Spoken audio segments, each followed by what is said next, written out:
Chapter 1. The Monk Who Grew Weary.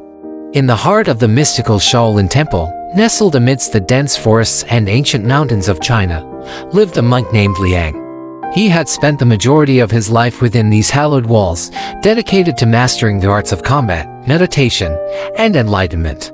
But as the years passed, Liang found himself growing increasingly disenchanted with the rigid routines and solemn traditions of the Shaolin culture.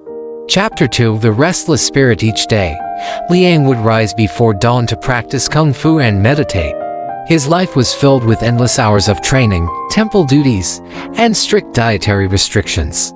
While he respected the discipline instilled by the monks, he longed for something more.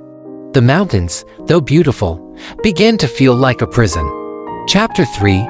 The Whispering Leaves. On tranquil evening, as Liang sat beneath a centuries-old oak tree, a gentle breeze rustled the leaves. He listened, his heart attuned to the whispered secrets of the world outside. It was then that a realization washed over him like a refreshing mountain spring. He desired to explore a life beyond the temple walls. Chapter 4. The Forbidden Conversation. Liang's decision to leave the Shaolin Temple was met with both shock and concern from his fellow monks and the elders. The temple was his home, his family, and his purpose. His closest friend Chen tried to persuade him to stay. "Think of the honor, the tradition, the legacy," Chen implored. Liang, however, was determined. "I appreciate the wisdom and discipline I've gained here, but I need to find my own path." Chapter 5. The journey begins with a small bag slung over his shoulder and the lessons of the Shaolin Temple imprinted on his soul. Liang ventured into the world outside.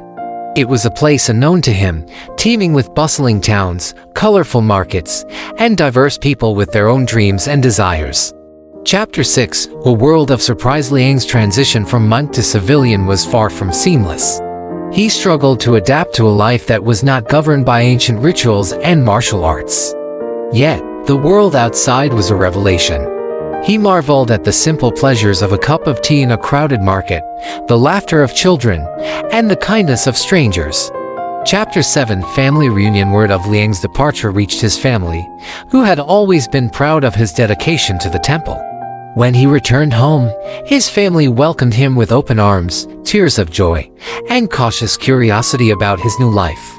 His younger sister, Mei, asked, "Are you happy, brother?" Liang gazed at the family he had missed so dearly. "Yes, Mei, I am." Chapter 8. The journey continues. As time passed, Liang discovered his purpose beyond the temple.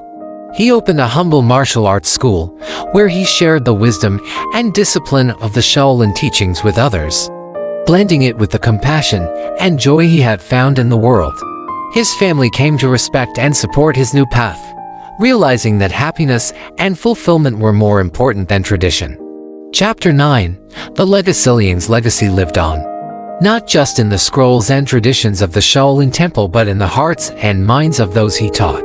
He had discovered that life was not about following a single path but embracing the endless possibilities the world had to offer. In the end, Liang's journey led him to a deeper understanding of himself, his family's love, and the beauty of a world he had never known. He learned that the Shaolin way was not confined to temple walls, but resided within the heart of those who carried its teachings with them, wherever they went.